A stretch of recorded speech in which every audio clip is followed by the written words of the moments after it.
bruh, we was here first, bruh. I don't know if this gonna get me blackballed or whatever, but we was here first, bruh. Before any other bull, when they said they was selling slaves, I mean, when they was selling Native Americans, bro, they was selling niggas.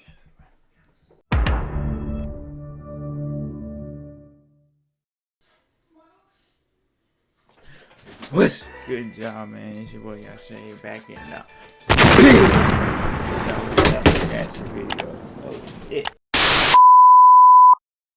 We at y'all with a Skinwalker actual sighting by MrBallen. My man's been doing his thing. I want to check out his video. He the reason I got one of my top viewed videos on this channel. So I got infinite respect for him. Leave a like to spread me out to more people. Drop a sub too if you enjoy the content. But without more to say, let's get into the video. Some call this location the most paranormal location on the planet. Oh, Others okay, call this whole thing just a big hoax. This must but be what is earlier undeniably video. true, and frankly what makes this case so much more interesting, is that unlike the vast majority of paranormal stories and claims, this case was put to an enormous amount of scientific scrutiny. In fact, there was a decade-long study done on this case, where PhDs and scientists converged on this one location and basically around the clock studied, all these claims of the paranormal that was happening in the area. And after a decade of research, the findings are pretty mind-blowing.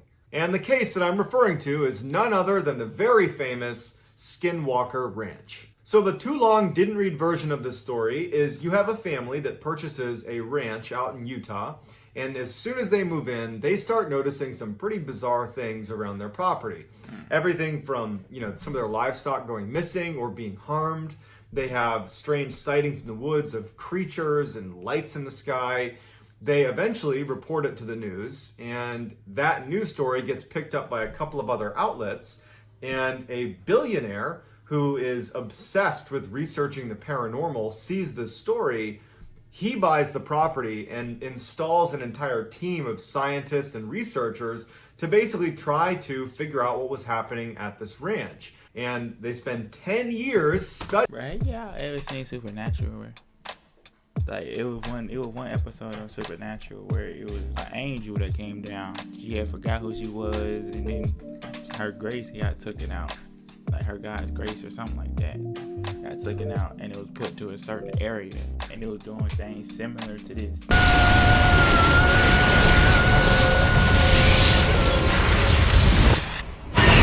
I'm not saying it's real, but everything got a little bit of realism in it. You talking like it's an actual true story. Studying this ranch, the outcome is, well, turns out some strange things really were happening there. Before we get started, if this type of content appeals to you, the kind of strange, dark, mysterious content delivered in a story format, well, if that appeals to you, that's what my channel's all about, and I post 3 to 4 times a week. So if that appeals to you, please gently ransack the like button and then turn on all notifications so you can get all of my content every time I upload every week. All right, on with the story.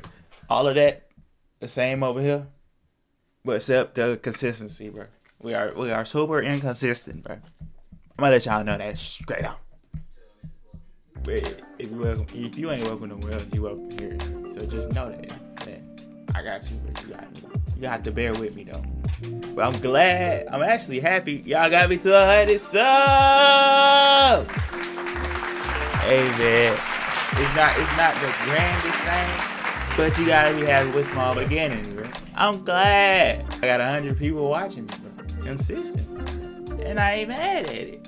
I'm just glad that y'all here, bro. Stay tuned with your boy, rock with your boy. We just gonna get better. We might take a little break, cause I got a lot too. But we just gonna get better. And everything's gonna come together. And it's gonna be a point where we're mad consistent, and it's gonna be a point where we're inconsistent. But just ride with your boy. I got a bunch of videos on here anyway. So if you get bored, if you want to see my face, there's a bunch of other videos. You'll see 2 other ones at the end of this video. So Yeah, man, stay tuned. I know I know it's a little slow pace, but it's a slow burn. This how MrBallen runs. Y'all see him a few times on my channel. He's a slow burner. In the northeastern corner of Utah lies a 500-acre plot of land. And I'll try my best to make it entertaining. Sits, and that is Skinwalker Ranch. It was built in the late 1800s, early 1900s, and it was actually built on a piece of land that had apparently been cursed. Prior to its construction, the Navajo tribe had a feud with the Utes Native American tribe. The Utes were selling off other Native Americans that they would capture. They would sell them into slavery to the United States. And so the Navajo... Bro, you know what they say, bro. Like when they say, bro, I gotta show y'all something. You know they said we're going on Christopher Columbus, right? So they say Native Americans, right? When Christopher Columbus came back and described the Native Americans, he said they were dark-skinned people with hair like wool. But he was selling niggas, bro. Everybody making it seem like Native Americans was just like a whole different thing, bro. It was here first, bro. I don't know if this gonna get me blackballed or whatever, but we was here first, bro. Before any other bull. When they said they was selling slaves, when they was selling Native Americans, bro, they was selling niggas. All them other ones came after. You know what I mean? If I'm wrong, prove me in the comments. I ain't never been the type of person that feel like I just know everything. But I know what I know. And with the facts that I have been shown and that have been proven, bro, the Native Americans was African Americans. It was Africans. Well, they wasn't in Africa, but they were melanated people. They was here before all the bull stuff. So they just got called some other stuff to hide the history. Just for all my brothers out there, stay woke and all that. Who had previously lived in the area where this ranch actually was built, they were forced off their land as the Utes came in and were rounding them up and selling them into slavery.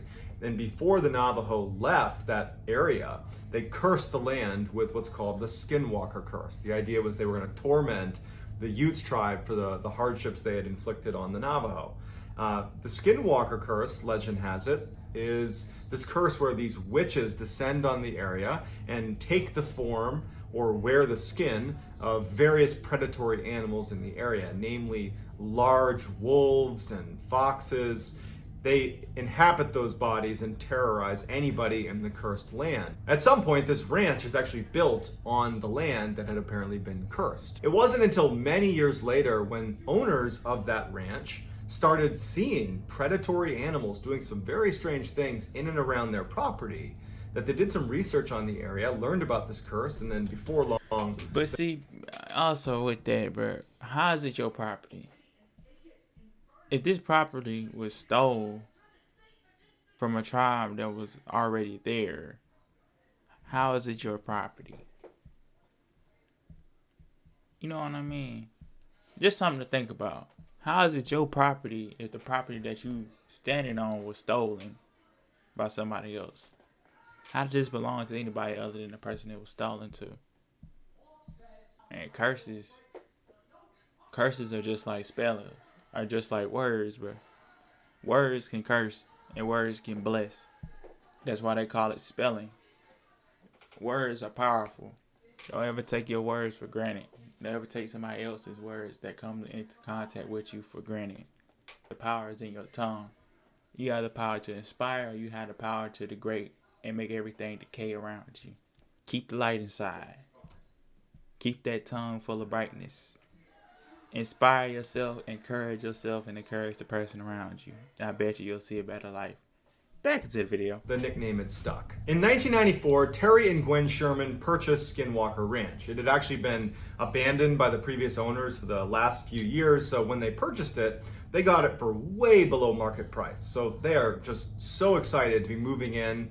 They breed cattle, and so they had 500 acres to let their cattle free roam. It was like the dream purchase for this family. And so when they finally do move in, like the day they move in, they don't really care that the grass is overgrown. It looks like things are kind of in disrepair.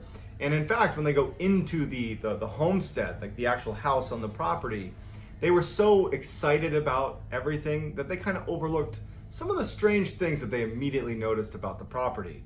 You know, they go inside and every window has a deadbolt on it. The inside and outside of every door in the house, not just the doors leading outside, doors leading between rooms had locks, the front and back side. They noticed these big pikes that were driven into the ground at the front door and back door of the property with massive chains stringing off of them, which looked like, you know, pretty powerful guard dogs had been there. They're thinking to themselves, well, this is a huge piece of property. You know, perhaps the previous owners are a little bit paranoid. Bruh, if I just bought some land with property on it and I go to the house and it has a big metal rod in front of the house, 2 metal rods that look like it's holding guard dogs. Not even guard dogs, freaking lions as dogs. And then every door in the house got big boy locks. What do you mean by dead stop locks, bro? He got them big boy locks. Like them that you can't even swipe with a card. Them type of locks. I'll be like, bro, something wrong with this house. Nah, I ain't living here. I don't care how much money I paid. Hey yo, let me get my refund. So what was the last person that came in here? Did he have any problems with something breaking in? He said, oh yeah. He said it was just this dude that looked like a wolf. Just this dude that looked like a wolf that come by here and there. Don't worry too much about it. Be like, a wolf? So how about that? Click. But I already know how it's gonna go. He gonna hit me with the hang up right in my face. Nah, I'm not staying here. And I'm finna sleep. And nigga trying to kill me. I'm just saying, man. If I go into a house and that big, every room got big boy locks, which means like you gotta have some force to break into there. You break in the door frame before you break into that, before you break that lock. I'm just saying, bro. Oof. Because they're kind of isolated. And so they didn't really raise a red flag when, to be honest, had I moved into a property where every single door and window had multiple locks on it, they had these big guard dogs, I'd probably ask a couple questions. But you know what, Terry and Gwen? Bro, me and Ballen got that link right now. I'm not staying in no house like that, bro. They're just so excited about this purchase that, again, they kind of just overlook it. So on the day that they are moving in, Terry and Gwen have some family members over to help them offload trucks and move stuff into the homestead. And it's during this process as they're moving things out of the truck into the house.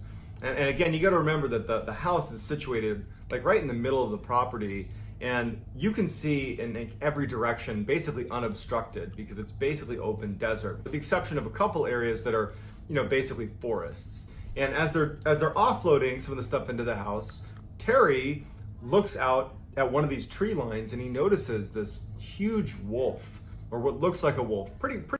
You see what I'm saying, bro? I want to hear the story of like their night. But I know he gonna get into it. Yeah, this is a 37-minute video. If I don't talk that much, that's why. Cause I'm trying to actually see this video, or I'm gonna have to chop it up into multiple parts. Pretty well off in the distance, kind of meandering its way over towards them. But it's far enough off that this is not enough to be totally worried about it. After all, I mean, Terry was a rancher and his family were fairly rugged. They carried weapons and they were used to, you know, protecting their livestock from predators. So this was not a, oh my goodness, I can't believe a wolf is near us. It was more like, okay, let's make a note that there's a wolf walking towards us. And so Terry does. He tells his family, hey guys, just so you know, there's a wolf coming towards us right now. No cap, bro. Like, in a few minutes, I'm finna cut this. And the whole family is now standing near the truck. And they're watching this wolf. And Terry recalled, as he's staring out watching this wolf, that's kind of almost walking in like a snake, like a serpentine path towards them from hundreds of yards out. It's still quite a ways out. Terry notices that there was a fence. My nigga, bro. If I see a nigga, bro, if I see a wolf pull up, but it's moving like a snake, I'll be like, Terry, you seeing this? Am I tripping? Am I the only one seeing it? Do you see this wolf moving like a snake, bro? Oh yeah. Have we been smoking, Terry? No. Hey, where that realtor at? Bro, I'm out of there, bro. Tuition too strong. I'm out of there. The fence was pretty big, and the spaces between posts were... When he had a good look at the wolf next to the fence, he could tell that the wolf was at least 6 feet long. And he was thinking, are my eyes playing a trick on me? Like, that's an enormous wolf. That's the biggest wolf I've ever seen. But the wolf wasn't acting angry or aggressive. It was just kind of skulking its way towards him, very nonchalant, broad daylight. And at some point, bro, the wolf was pulling up on you like, this the new neighbors. Time to say hello. Bruh, no. And they not even worried. I get y'all got guns, bro. What a gun gonna do to a spirit? You know what I mean? Terry and the family, they're standing behind the truck, and Terry said that they all had this feeling that the wolf was not going to harm them.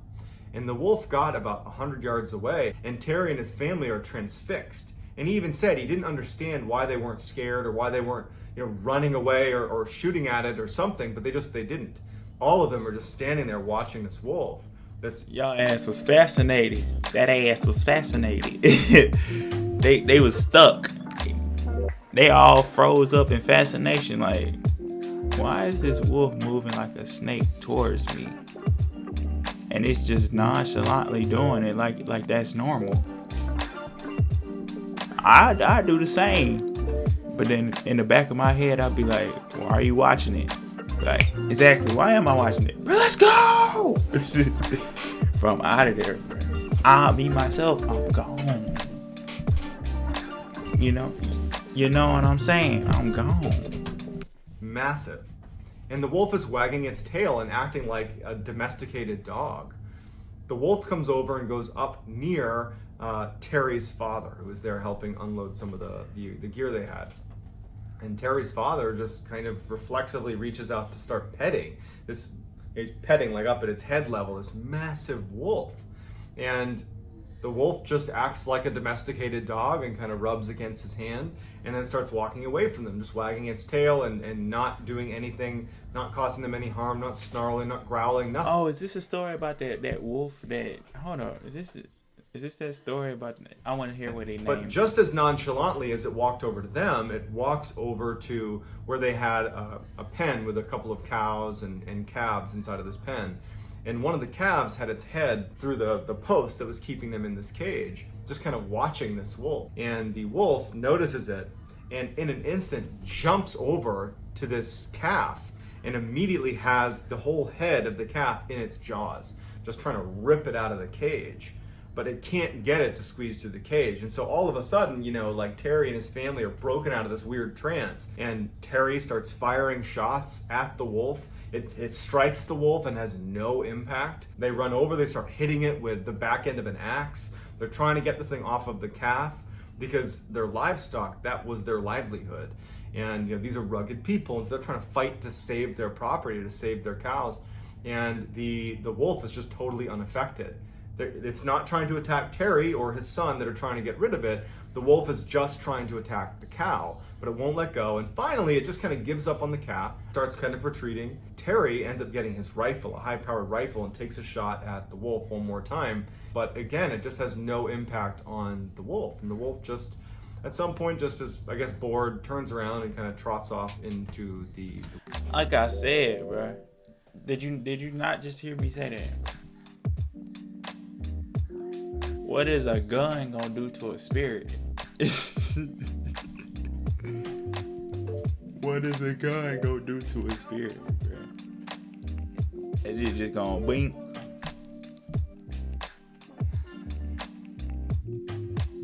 That's the best you had? Blink.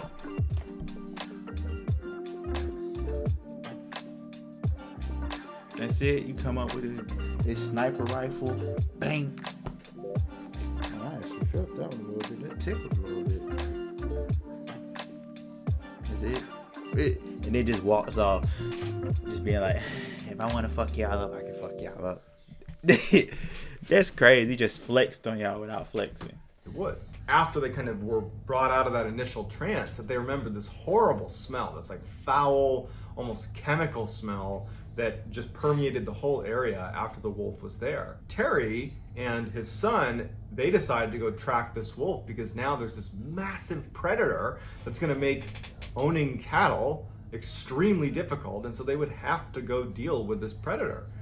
And so instead of retreating into the house, they grab their weapons and they track the wolf that's now jogged off into the forest. And they make it to an area in the forest where the ground is very muddy and sodden. And Terry could easily make out these footprints that just suddenly stop. And that's where we're going to suddenly stop. Okay, y'all, man, that's the video. If you liked it, comment, subscribe. Stay tuned for the next video. This video going to get long. Because I am going to want to talk, but this is interesting. So we're going to cut it. 9 times out of 10, it's going to be 3 to 4 parts. Y'all stay tuned for the next video. The next video is going to be on the screen right now. Great love, peace. If you ain't welcome nowhere else, you welcome here. If it's your birthday, happy birthday. If it's a holiday, happy holidays. I'm out.